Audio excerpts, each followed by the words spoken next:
सहाय संचाय दुर्गा देवी नमोस्तुते। सर्वरोग भये देवी संसार रोग विमोचिनी सर्वगी सत्व संपूर्णे संदुर्गे नमोस्तुते। संगीत रस की माते संगीत सुस्वास्पदे संगीताराधिते देवी गीत दुर्गे नमोस्तुते। वीणा गानले मातर वीणा संगाने पूजिते वीणा विष्णु स्वरे देवी नाद दुर्गे नमोस्तुते। वरराणवरहस्यज्ञे शिव शक्ति सगार में सप्तस्वर मधुस्राव कंठालापे नमोस्तुते। शिवाजाय शिवारामे शिवराम सुसोदरी शिव तांडव सारामे शिवे दुर्गे नमोस्तुते। सुज्ञान सुलभे दुर्गे अज्ञान बहु दूर गे सुज्ञान फल दे मातर ज्ञान दुर्गे नमोस्तुते। ज्ञान ज्योति स्फुरद्रूपे ज्ञान धान सुगोचरे ज्ञान मोक्षावहे देवी मोक्ष दुर्गे नमोस्तुते। सर्वमंगल संपन्ने सर्वमंगलदायिनी सर्वमंगल सद्रूपी दुर्गे ते शुभ मंगलम्। नवनवे कृति स्तोत्रम नवरात्रि सुपूजनम नवनन्ये सुगातव्यं नवदुर्गा पदार्पणम। त्यागराज गुरु स्वामी शिष्य पुष्प सुगीतिकम दुर्गा प्रीतम शिवा स्तोत्रम गानीयम शुभ सत्फलम्। एकोनचत्वारिंशो अध्याय। नारद उवाच श्रीमूल प्रकृतिर्देवा गायत्र्यस्सु निराकृति सावित्री में संवादेषु तं मे निर्मलं यश तद्गुणोत्कीर्तनं सत्यं मंगलानां च मंगलम्। अधुना श्रोतुमिच्छामि लक्ष्यमुपाख्यानमीश्वर। नारद जी बोले, हे भगवान, मैं सवित्री तथा धर्मराज के संवाद में निराकाल मूल प्रकृति भगवती गायत्री का निर्मल यश सुन चुका। उनके गुणों का कीर्तन सत्य स्वरूप तथा मंगलों का भी मंगल है। हे प्रभु, अब मैं लक्ष्मी का उपाख्यान सुनना चाहता हूँ। कीनाद पूजिता सापि किं भूता कीन वा पुरा तद्गुणोन् कीर्तनं मह्यं वद वेद वेदांवर। ही वेद वेदाओं में श्रेष्ठ सर्वप्रथम उन भगवती लक्ष्मी की पूजा किसने की, उनका स्वरूप क्या है तथा पूर्व काल में किसने उनके गुणों का कीर्तन किया, यह सब मुझे बताइए। श्री नारायण उवाच सृष्टिरादौ पुरा ब्रह्मन् कृष्णस्य प्रेमात्मने देवी वामां सम्भूता बभूविरास मंडले। श्री नारायण बोले, हे ब्रह्मन, प्राचीन समय में सृष्टि के आरंभ में रास मंडल के मध्य परमात्मा श्री कृष्ण के वाम भाग से भगवती राधा प्रकट हुए। अतीव सुंदरी श्यामानग्रोध परिमंडिता तथा 12 वर्षीया शतसुस्थिर्योगिना श्वेत चंपक वर्णाभा सुदृशा मनोहरा शरद पार्वण कोटिंदु प्रभा प्रच्छादनानना चरण मध्यान पद्मानाम शोभामोचन लोचना सा देवी द्विविधा भूता सह सर्वेश्वर स्वीय रूपेण वर्णेन तेजसा वैसा तुषा यस्सा वाससा कृत्या भूषणेन गुणेन च स्मितेन वीक्षणेव प्रेम्णावानुनयेन च तद्रामासन् महालक्ष्मीर् दक्षिणां सा चिराधिका।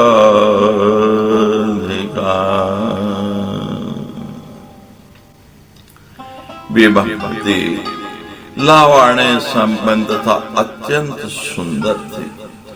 उनकी चारों ओर वट वृक्ष सुशोभित थे। वे 12 वर्ष की सुंदरी की भांति दिख रहे थे। सर्वदा स्थिर रहने वाले तारुण्य से संपन्न थे। श्री चंपा की पुष्प जैसी कांति वाली थी। उन मनोहारिणी देवी का दर्शन बड़ा ही सुखदायक था। उनका मुखमंडल शरद पूर्णिमा के करोड़ों चंद्रमाओं के प्रभा को तिरोहित कर रहा था और उनके नेत्र शरद ऋतु के मध्याकालीन कमलों की शोभा को तिरस्कृत कर रहे थे। सर्वेश्वर श्री कृष्ण के साथ विराजमान रहने वाली वे देवी उनकी इच्छा से 2 रूपों में विभक्त हो गई।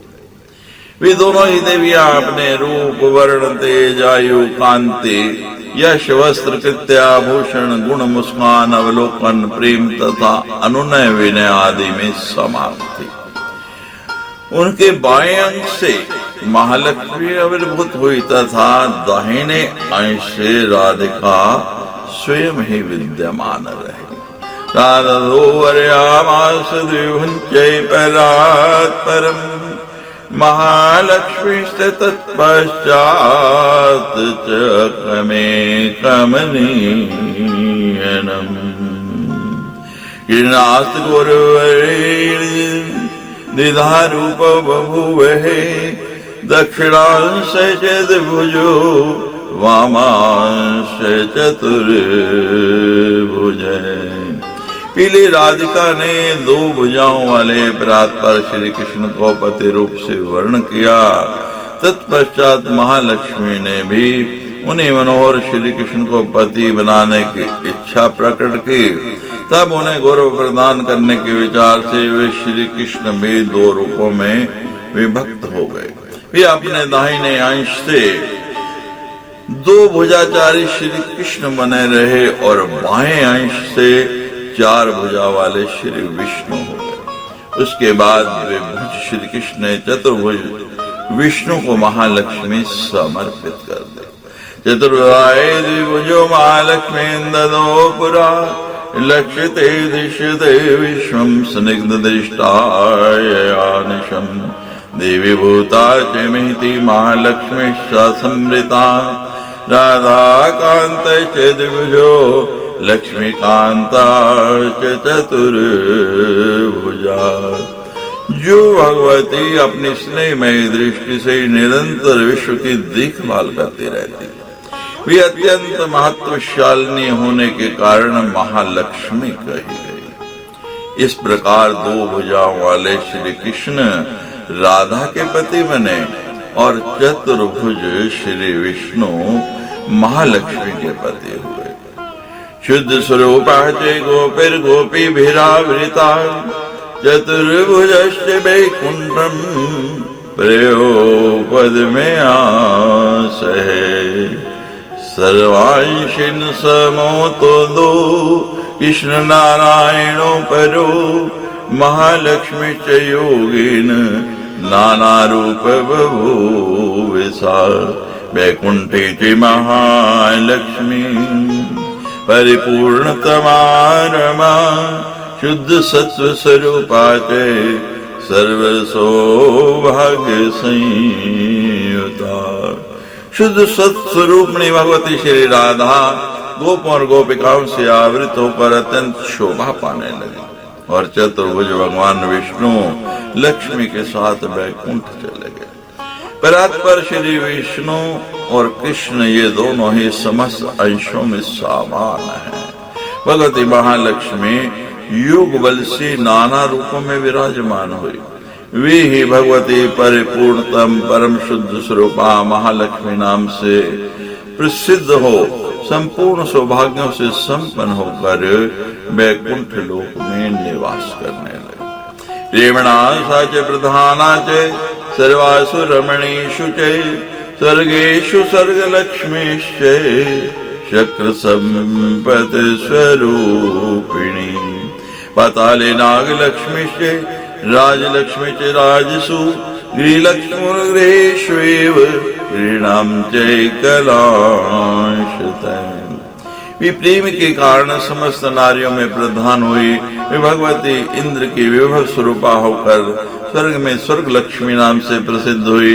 वे पाताल में नाग लक्ष्मी, राजाओं के यहाँ राजलक्ष्मी और गृहस्थों के घरों में गृह लक्ष्मी के रूप में अपनी कला के एक अंश से विराजमान हुई। सभी मंगलों का मंगल करने वाले वे भगवती लक्ष्मी गृहस्थों के लिए संपत्ति स्वरूपणी है। संपत् स्वरूपणा गृहणं सर्वमंगल मंगला गवाम प्रसिद्धि सुरभिर्दक्षिणा यज्ञ कामने हिरोद सिंधु कन्यासा हिरूपा पद्मनीषु च शोभा स्वरूपा चंद्रे च सूर्यमंडले मंडिता विवेशु रत्नेषु फलेषु च जलेषु च नृपेषु नृपपत्नीषु दिव्येषु गृहेषु च सर्वस्येषु वस्त्रेषु स्थानेषु संस्कृतेषु च प्रतिमासु च देवानां मंगलेषु घटेषु च माणिक्येषु च मुक्तासु मालेषु च मनोहरा मुनीन्द्रेषु च हीरेषु हीरेषु चंदनेषु च। गायों की जननी सुरभि तथा यज्ञ पत्नी दक्षिणा के रूप में वे ही प्रतिष्ठित हैं। वे महालक्ष्मी क्षीर सागर की कन्या के रूप में प्रकट हुई। वे कमलिनियों में भी क्षीर रूप से तथा चंद्रमा में शोभा रूप से विराजमान है और सूर्य मंडल इन्हीं से सुशोभित है। भूषण रत्न फल जल राजा रानी दिव्य स्त्री गृह सभी प्रकार के धान्य वस्त्र पवित्र स्थान देव प्रतिमा मंगल कलश माणिक्य मुक्ता माला श्रेष्ठ मणि हीरा दुग्ध चंदन वृक्षों की सुरम्य शाखा तथा नवीन में इन सभी वस्तुओं में परम मनोहर मां लक्ष्मी का ही अंश विद्यमान है। वृक्ष शाखा सुरम्याशु नवमेघेषु वत्सुषु वैकुंठे पूजिता साधो देवी नारायणेन च नित्य ब्रह्मणा भक्त्या तृतीय शंकरेण च विष्णुरा पूजिता सा च हिरोदे भारती मुने शंभुवीन मनुना मानवेन्द्रैश्च सर्वतै ऋषीन्द्रैश्च मुनीन्द्रैश्च सद्भिश्च गृहभिर्भवे। हे मुने, सर्वप्रथम भगवान नारायण ने वैकुंठ में उन भगवती महालक्ष्मी की पूजा की। दूसरी बार ब्रह्मा ने और तीसरी बार शंकर जी ने भक्ति पूर्वक उनकी पूजा की। भगवान विष्णु ने भारतवर्ष में क्षीर सागर में उन महालक्ष्मी की पूजा की। उसके बाद स्वयंभू मने सभी राजागण श्रेष्ठ ऋषि मुनीश्वर तथा सदाचारी गृहस्थ इन सभी लोगों ने जगत में महालक्ष्मी की उपासना की। गंधर्वों तथा नाग आदि के द्वारा वे पाताल लोक में पूजित हुई। गंधर्वैश्य नागाद्य पातालीषु च पूजिता शुक्लाष्टम्यां भाद्रपदे हिता पूजा च ब्राह्मणा भक्ता च वक्ष पर्यन्तं त्रिषु लोकेषु नारद चैत्रे पोषे च भाद्रे च पुण्य मंगले वासरे। हे नारद, ब्रह्मा जी ने भाद्रपद के शुक्ल पक्ष की अष्टमी से प्रारंभ करके पक्ष पर्यंत 15 दिनों तक भक्ति पूर्वक उनकी पूजा की। फिर तीनों लोकों में उनकी पूजा होने लगी। चैत्र, पौष तथा भाद्रपद मासों के पवित्र मंगलवार को विष्णु के द्वारा उनकी पूजा की गई। बाद में तीनों लोकों में सभी लोग भक्ति पूर्वक उनकी उपासना करने लगे। विष्णु पूजिता सा चैत्र त्रिशूलकेषु भक्ति वर्षांते पौष संक्रांतिम मध्यमावाह्य मंगले। मनुस्ता पूजयामासा भूता भूत्रे पूजिता सा महेन्द्रेण मंगलेन मंगला। गीतारेण विनीलेन सुबलेन नलेन च द्रोणोतान पादेन शक्रेण बलिना तथा कश्यपेन च दक्षिण कर्दमेन विवस्विता प्रीवतेन चंद्रेण कुबेरेण वायुना। यमेन वैना चैव वरुणैव पूजिता इमं सर्वत्र सर्वेषु पूजिता वंदिता सदा सर्वैश्वर्याधिदेवी सा सर्वसंपद स्वरूपिणी। वर्ष के अंत में पौष की संक्रांति के अवसर पर मध्याह्न काल में मनु ने मंगल कलश पर आवाहन करके उनकी पूजा की।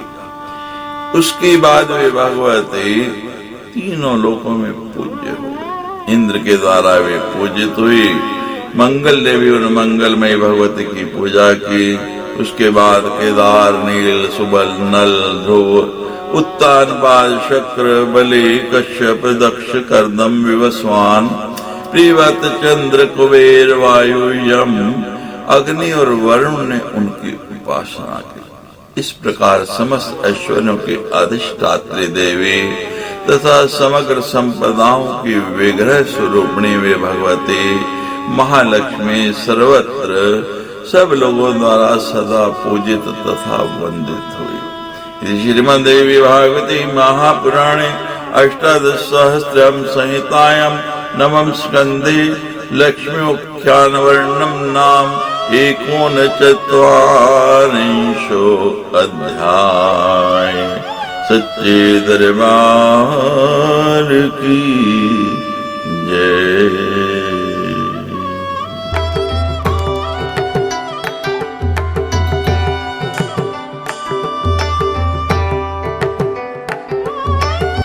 चत्वारिंशो अध्याय। नारद उवाच नारायण सचे परा वैकुंठ वासिनी वैकुंठाधिष्ठात्री देवी महालक्ष्मी सनातनी कथम बभूव सा देवी पृथिव्यां सिंधु कन्यका पुरा केन स्तुता दोषा तन्मे व्याख्यातुमर्हसि। नारद जी बोले, हे भगवान, विशिष्ट महालक्ष्मी भगवान नारायण की प्रिया होकर वैकुंठ में निवास करते हैं। विश्वनाथनी भगवती वैकुंठ की अधिष्ठात्री देवी हैं। महालक्ष्मी पूर्व काल में पृथ्वीलोक में सिंधु की पुत्री कैसे बनी और सर्वप्रथम किसके द्वारा उनकी स्तुति की गई, ये सब मुझे बताइए। श्री नारायण वाच पुरैर्द्रवास सहैषापाद धृष्ट शिरीष पुरंदरे भूवदेव संघर्षे मतर्लोकी नारद लक्ष्मी स्वार्गतां त्यक्ता रुष्टा परम दुःखिता गत्वा लीना तु वैकुंठी महालक्ष्मीश्च नारद। कि नारायण बोले, हे नारद, पूर्व काल में दुर्वासा के शाप के कारण इंद्र श्रीविहीन हो गए थे और संपूर्ण देव समुदाय मृत्युलोक में भटकने लगा।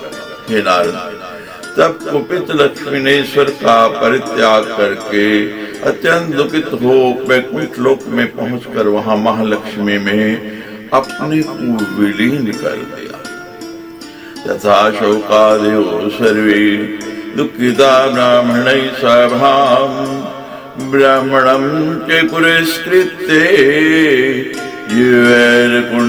वैकुण्ठमेव च वैकुण्ठे शरणापन्ना देवा नारायणे परे अतीव दैन्ययक्ताश्च शुककण्ठोष्टतालुका। उस समय शोक से संतप्त सभी देवता ब्रह्मा की सभा में गए और वहां से ब्रह्मा जी को आगे करके वैकुंठ लोक गए। वहां पर सभी देवताओं ने भगवान नारायण श्री विष्णु की शरण ग्रहण की। उस समय अत्यंत दीनता युक्त सभी देवताओं के कंठ, ओठ और तालु सूख गए थे।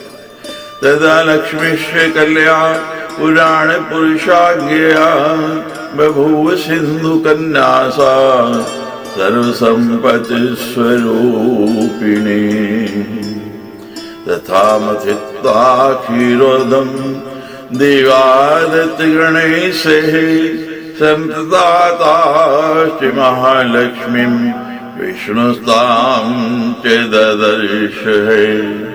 सुरादिभ्यो वरं दत्त्वा विनिमानं च विष्णवे ददो प्रसन्नवदना तुष्टा क्षीरोदशायिने। तब प्राण पुरुष भगवान श्री हरि की आज्ञा से वे सर्व संपत्ति स्वरूपा लक्ष्मी अपनी कला से सिंधु की कन्या हुई थी।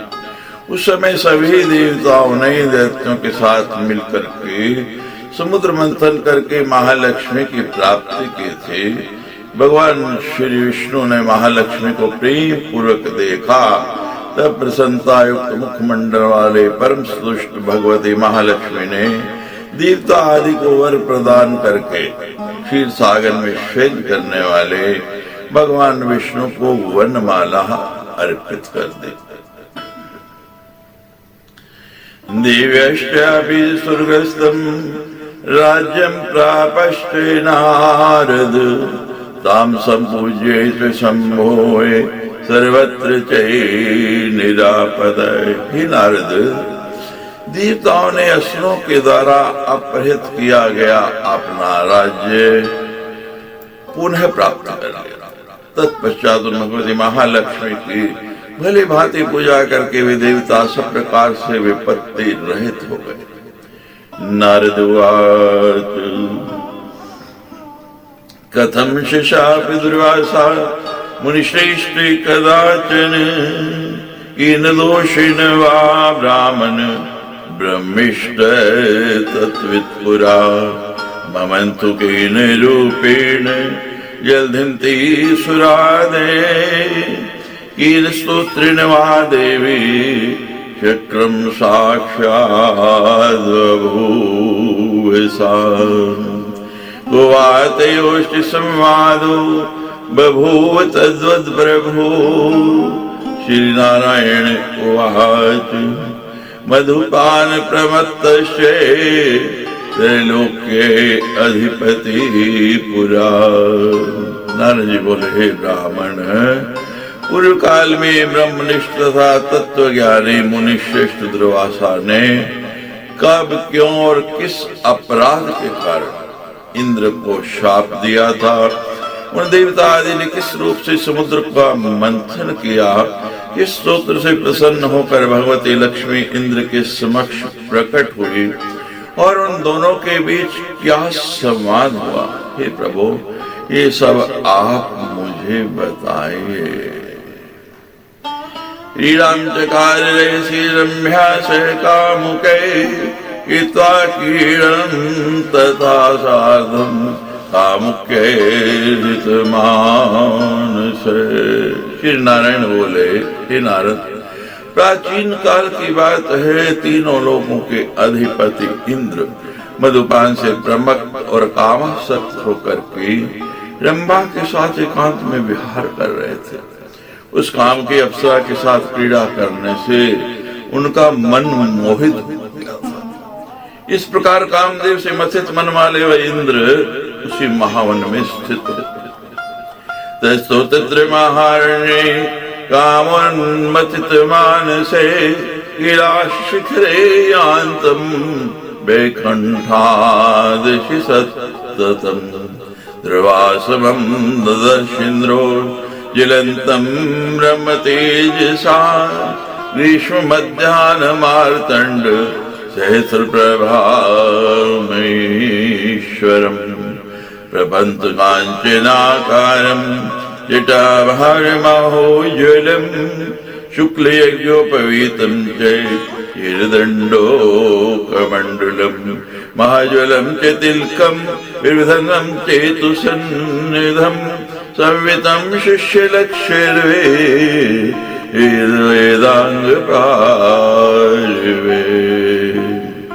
उसी समय इंद्र ने बैकुंठ धाम से कैलाश पर्वत की ओर जाते हुए वे ऋषि दुर्वासा को देखा।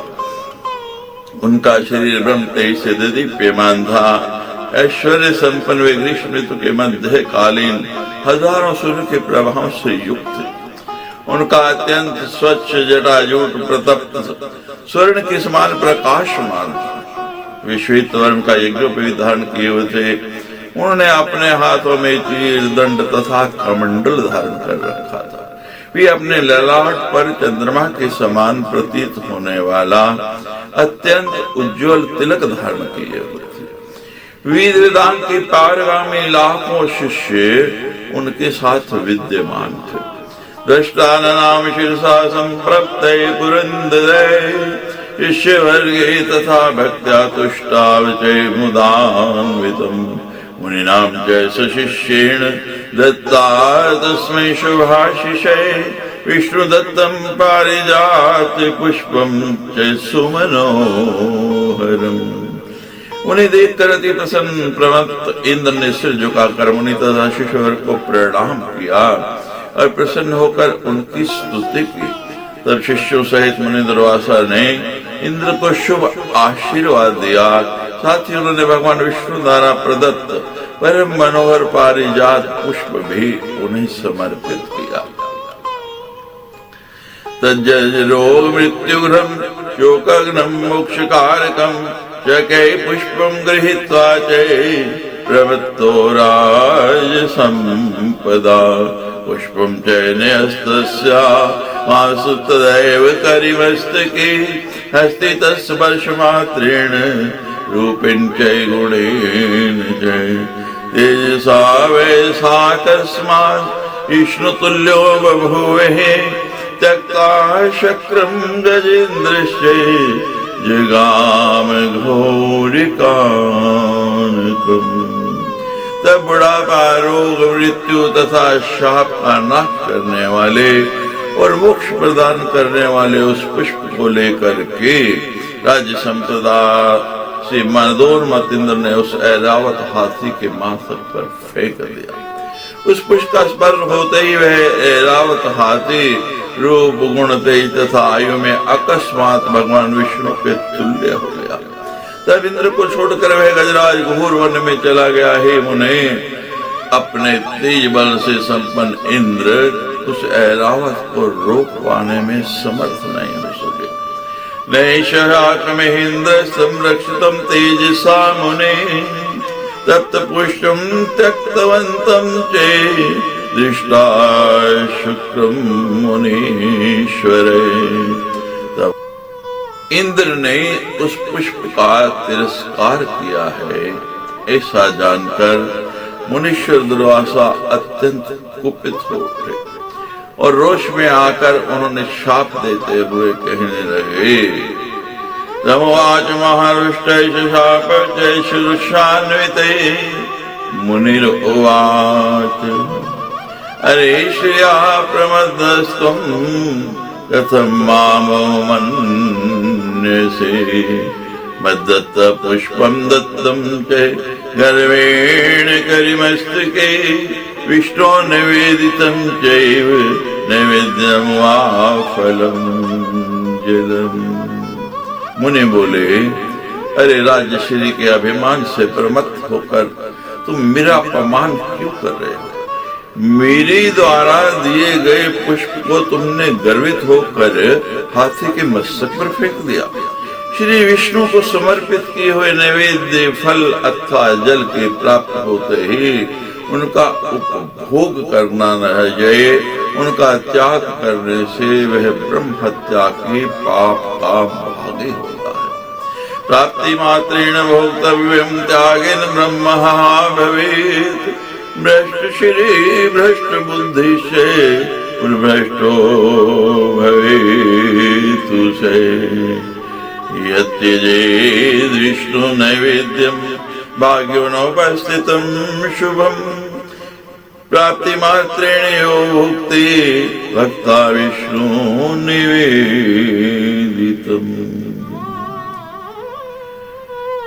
जो मनुष्य सौभाग्य से प्राप्त हुए भगवान विष्णु के पावन नैवेद्य का त्याग करता है वह श्री बुद्धि तथा राज्य इन सब से वंचित हो जाता है।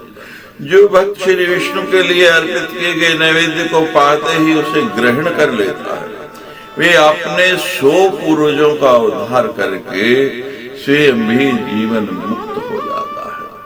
पुंसां शतं समुद्धृत्य जीवन मुक्त स्वयं भवेत्। नैवेद्यं भोजनं कृत्वा नित्यं च प्रणमेद्धरिं। पूज्य स्तोति वा भक्त्या स विष्णुस्त्रिदिशो भवेत्। तस्पर्श वायुना सद्य तीर्थो गश्च विशुद्धति। जो मनुष्य प्रतिदिन भगवान श्री हरि के नैवेद्य को ग्रहण करके उन्हें प्रणाम करता है तथा भक्ति पूर्वक उनका पूजन एवं स्तवन करता है वे भगवान विष्णु के समान हो जाता है।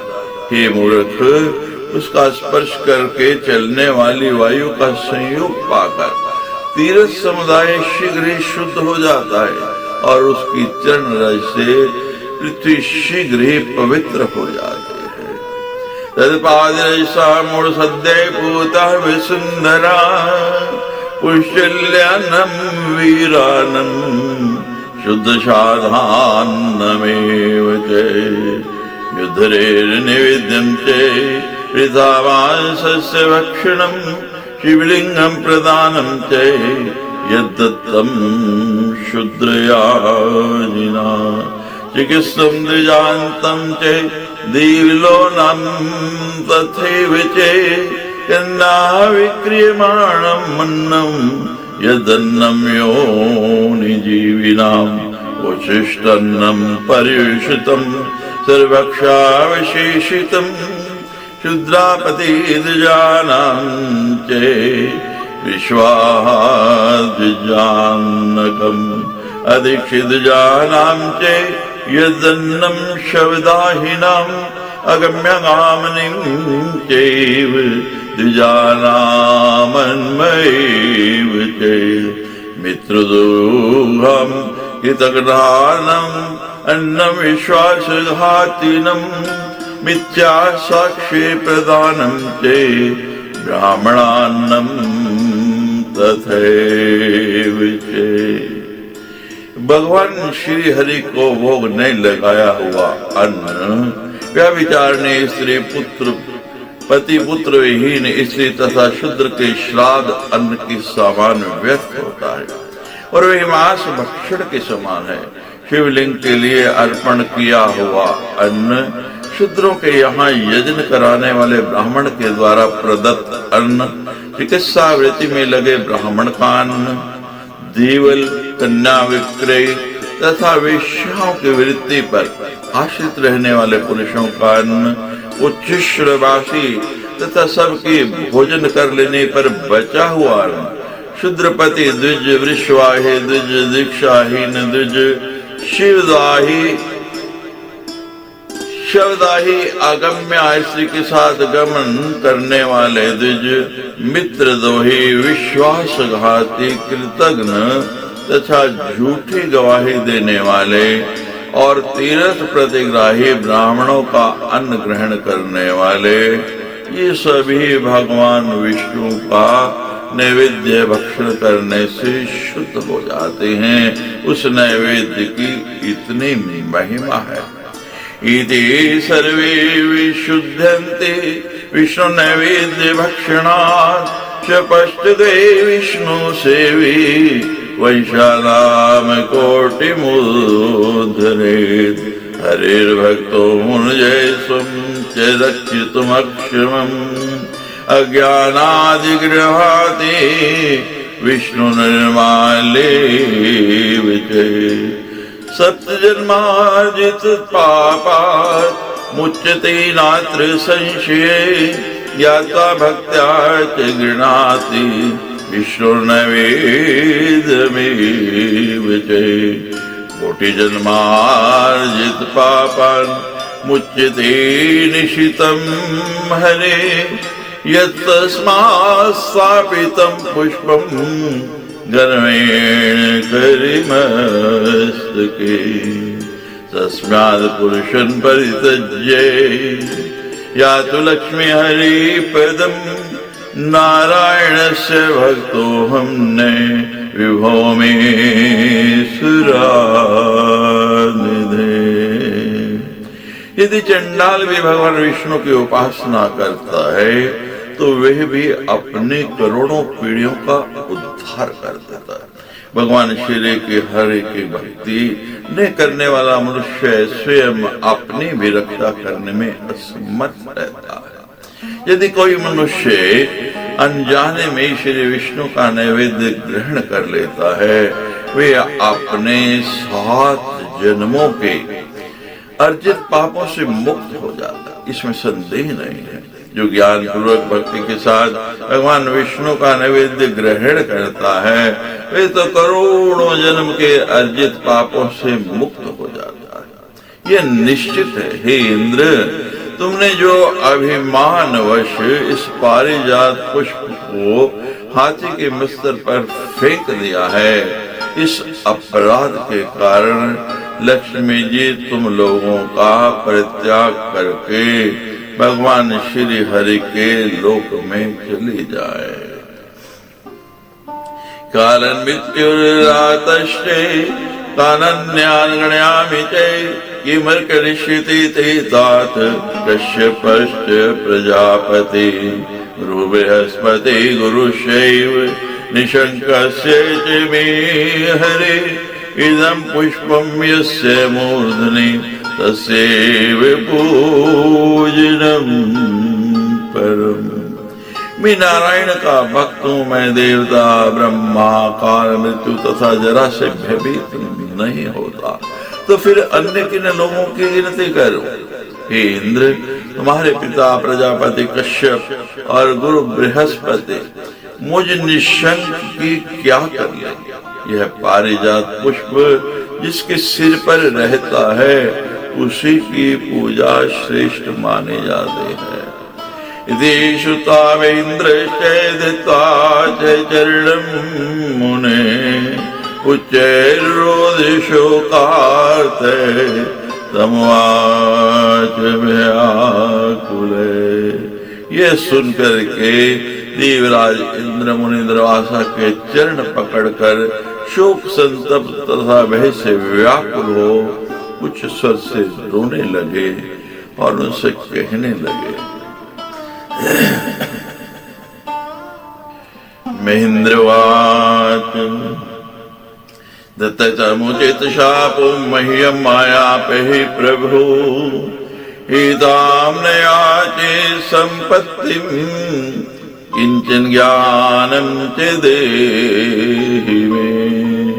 ऐश्वर्यं विपदां बीजं ज्ञान प्रसन्नन कारणं मुक्ति मार्ग कुठारश्चे भक्तिश्चे अवधायकम्। महेंद्र बोले, हे प्रभु, आपने मुझे अत्यंत उचित शाप दिया, क्योंकि यह माया का नाश कर देने वाला है।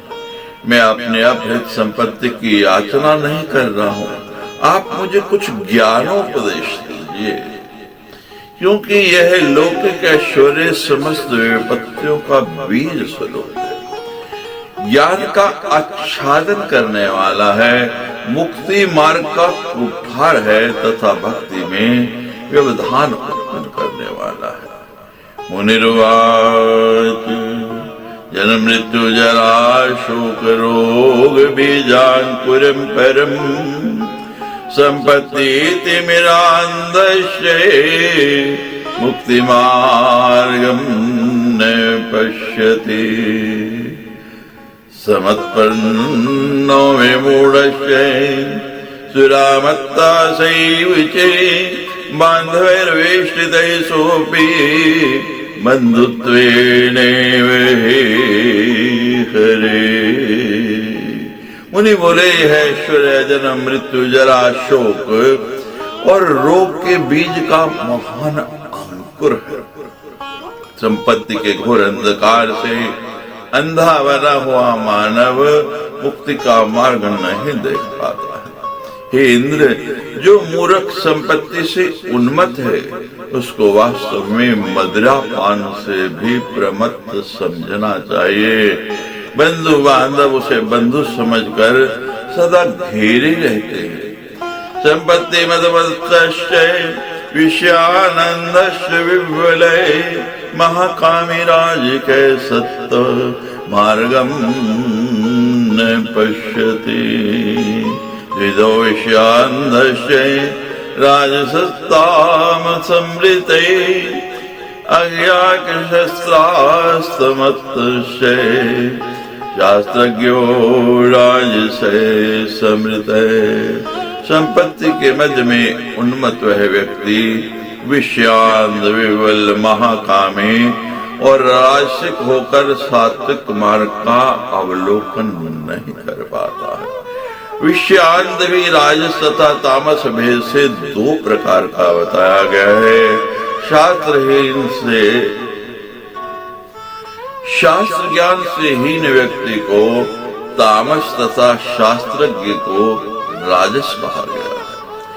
शास्त्र में द्विविधम मार्गम दर्शेत सुरपुंगव, प्रकृति बीज में कम च निवृत्ति कारणम परम, चरन्ति जीवनिश्चादो प्रवृत्तेर दुख वर्तमने, प्रसन्नं च प्रसन्नं च निर्विरोधं च सन्ततम्, आयाति मदनो लोभात् क्लेशेन सुखवानिते, परिणामे नाश बीजे जन्म मृत्यु जरा करे।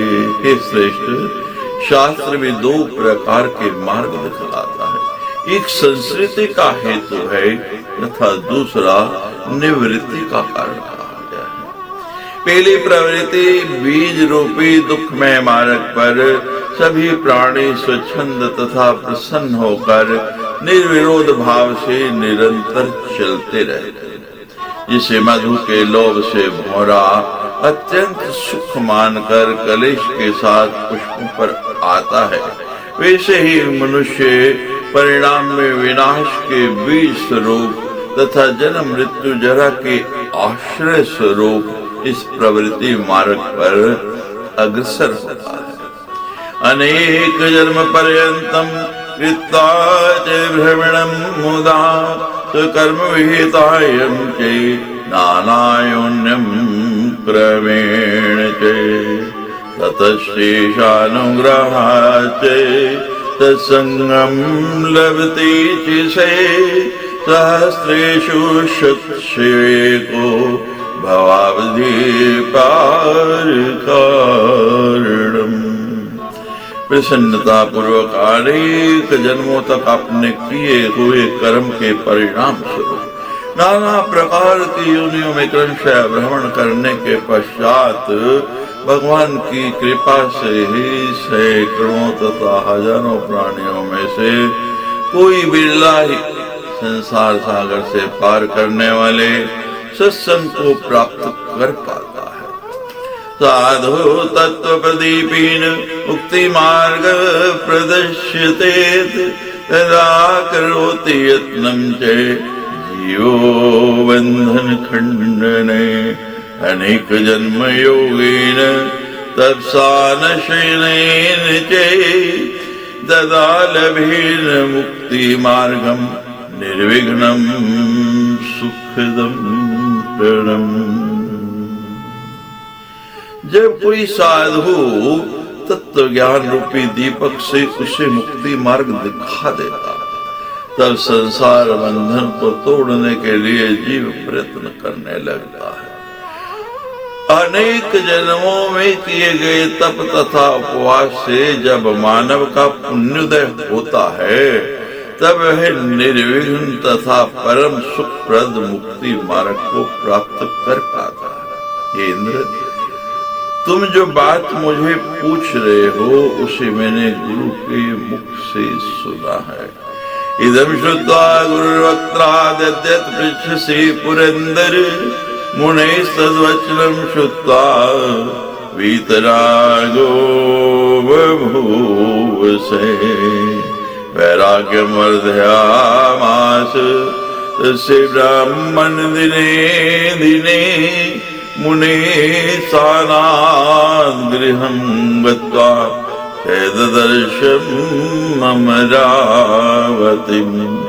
जयते सुरसंगेशे समाकीर्णं व्याकुलं विष्णोपल्लवां पुत्र बन्धुहीनां च कुत्रचित् पितुमात्रे कलत्रादि विहीनामति चञ्चलां शत्रुग्रस्तां चेतां दृष्ट्वा जिगां वाक्पत्नीं प्रति।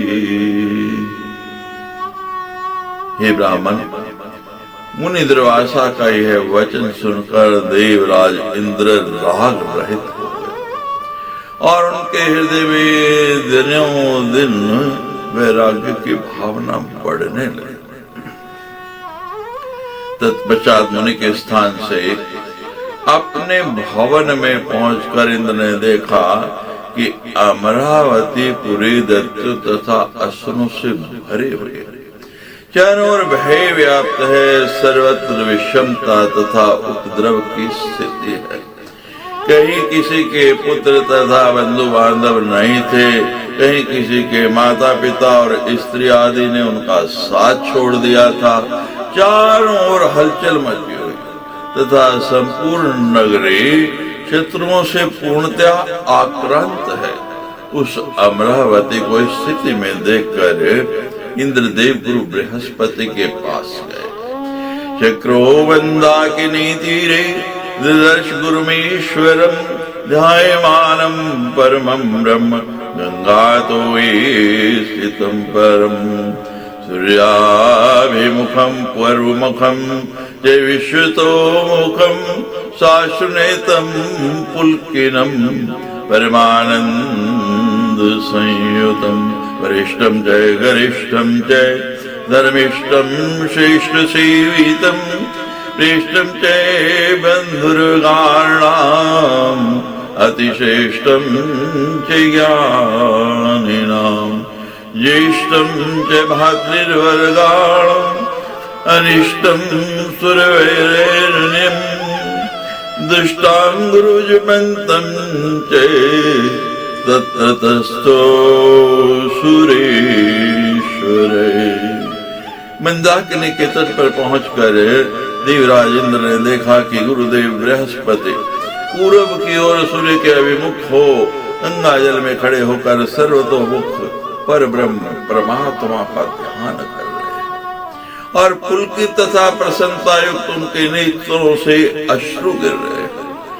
परम श्रेष्ठ आदरणीय धर्मनिष्ठ शिष्ट जनों द्वारा सेवित बंधु वर्गों में अति महान, ज्ञानियों में श्रेष्ठ, भाई बंधुओं में ज्येष्ठ, तथा जीव शत्रुओं के लिए अनिष्टकारी गुरु बृहस्पति को जप करते हुए देखकर सुरेश्वर इंद्र वहीं पर स्थित हो गए। प्रहरान्ते गुरुं दृष्ट्वा च उत्थितं प्रणनाम से प्रणम्य चरणं भुजे रुरुदोच्चे मुहुर्मुहुः वेदान्तं कथयामास ब्रह्मशापादिकं तथा पुनर्वारोपलब्धिं च ज्ञान प्राप्तिं सुदुर्लभाम् वैरिग्रस्तां च स्वपुरीं क्रमेणैव सुरेश्वरे ईश्वरस्यैव वचनं श्रुत्वा सुबुद्धिवर्धतां वरे। एक प्रहर के बाद गुरु को ध्यान के उपरत देखकर इंद्र ने उन्हें प्रणाम किया।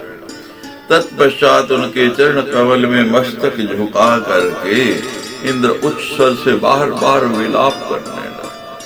देवराज इंद्र ने गुरु बृहस्पति से दुर्वासा के द्वारा प्रदत्त शाप आदि संबंधित सारा वृतांत, वर की उपलब्धि, दुर्वासा से अत्यंत दुर्लभ ज्ञान की प्राप्ति और शत्रुओं से आक्रांत अपनी नगरी के विषय में सभी बातें क्रम से कही।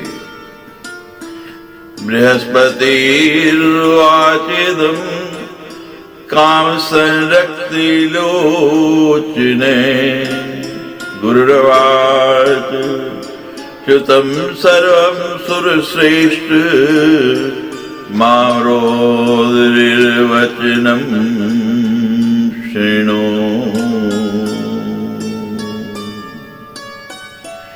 न कातरो हि नीतिज्ञो विपत्तो च कदाचन संपत्तिर्वा विपत्तिर्वा नश्वराशमरूपिणी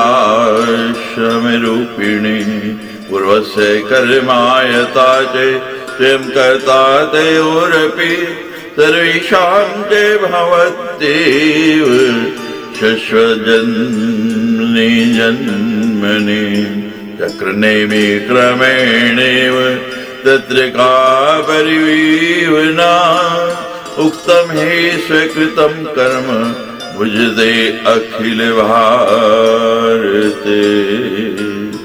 अपने शिष्येंद्र की बात सुनकर क्रोध से लाल नेत्रों वाले परम बुद्धिमान तथा वक्ताओं में श्रेष्ठ बृहस्पति इस प्रकार कहने लगे, हे सुश्रेष्ठ, मैंने सब कुछ सुन लिया, मत रो, मेरी बात सुनो। नीतिज्ञ पुरुष विपत्ति काल में भी कभी घबराता नहीं, क्योंकि संपत्ति अथवा विपत्ति नश्वर है, ये दोनों ही श्रम साध्य हैं। संपत्ति अथवा विपत्ति अपने पूर्व जन्म में किए हुए कर्म का फल है और उन्हीं के अधीन होकर कर्ता को स्वयं ही फल भोगना पड़ता है। संपूर्ण प्राणियों के लिए प्रत्येक जन्म में यही स्थिति है, जो चक्रमंडल की भांति निरंतर आती जाती रहती है।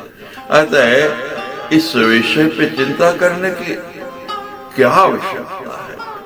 शुभाशुभम जयत किंचित स्वकर्म फल भुक्तमान ना भुक्तम क्षीयते कर्म कल्पकोटिशतैरपि अश्वैव भोक्तव्यं कृतं कर्म शुभाशुभम् इत्येव मुक्तं वेदे च कृष्णेन परमात्मना सामवेदात्तशाखायं सम्बोधे कमलोद्भवं जन्म भोगावशेषे च सर्वेषां कृतकर्मणा।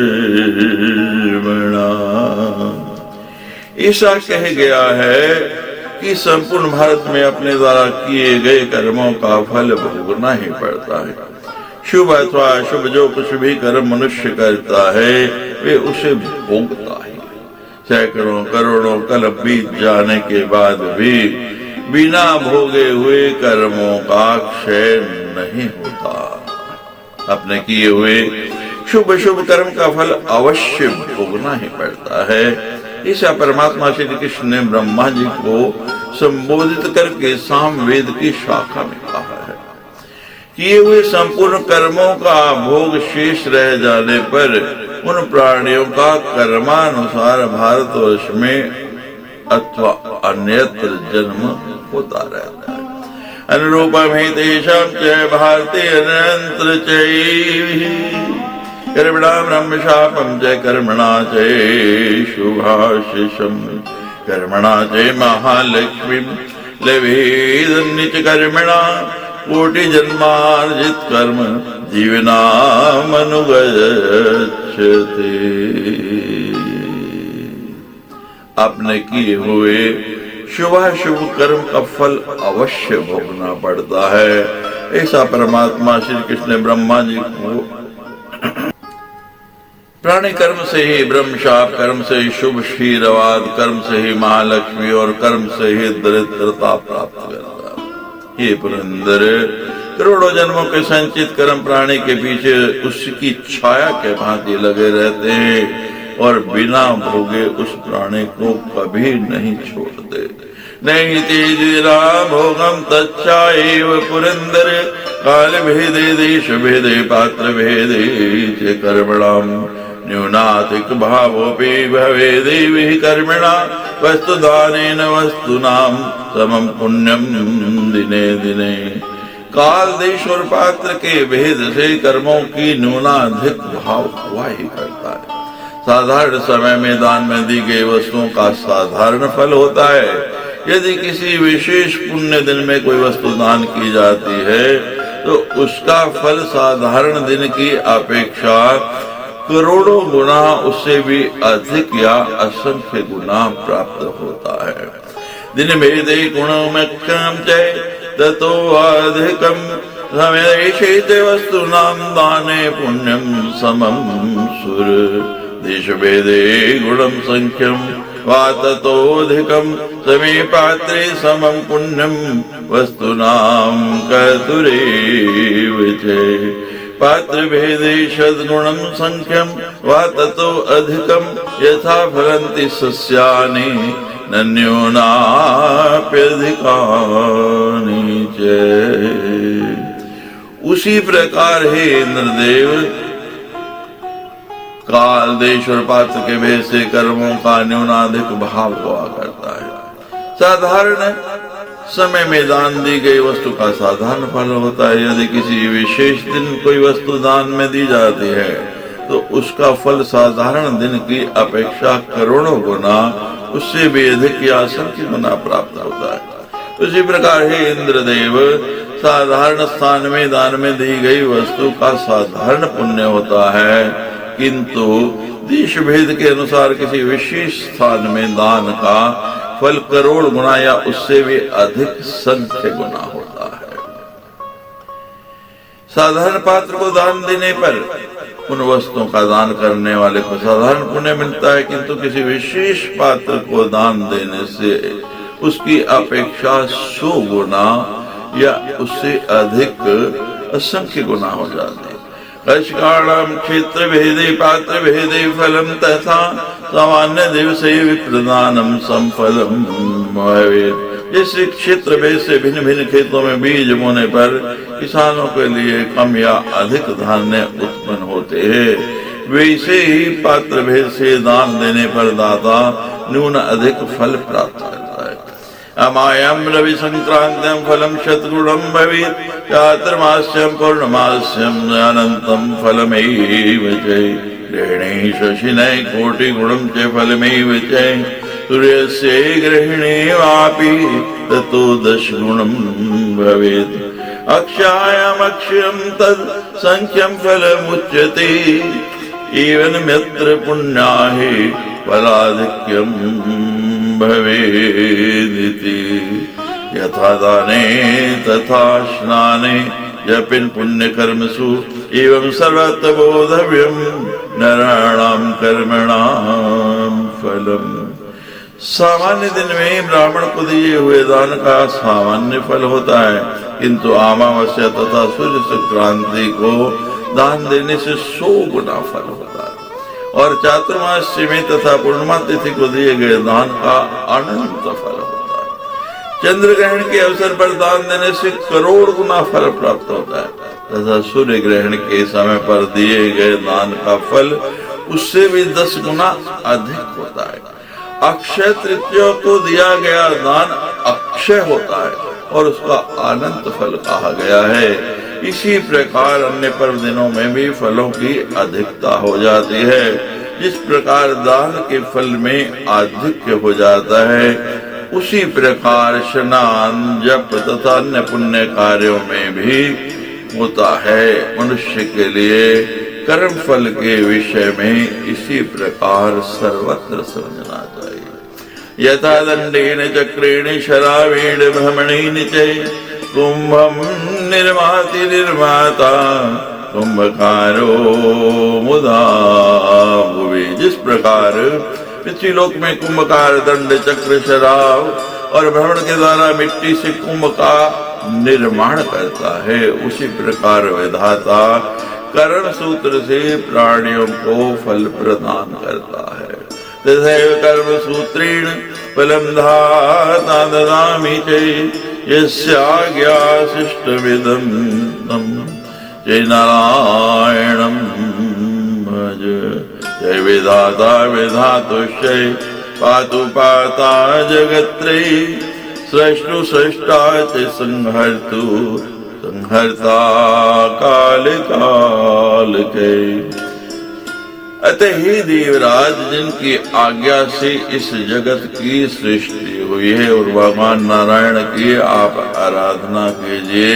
भी भगवान नारायण त्रिलोकी भी विधाता के भी विधाता, पालन करने वाले के भी पालक, सृष्टि करने वाले के भी सृष्टा, संहार करने वाले के भी संहारक और काल के भी काल हैं।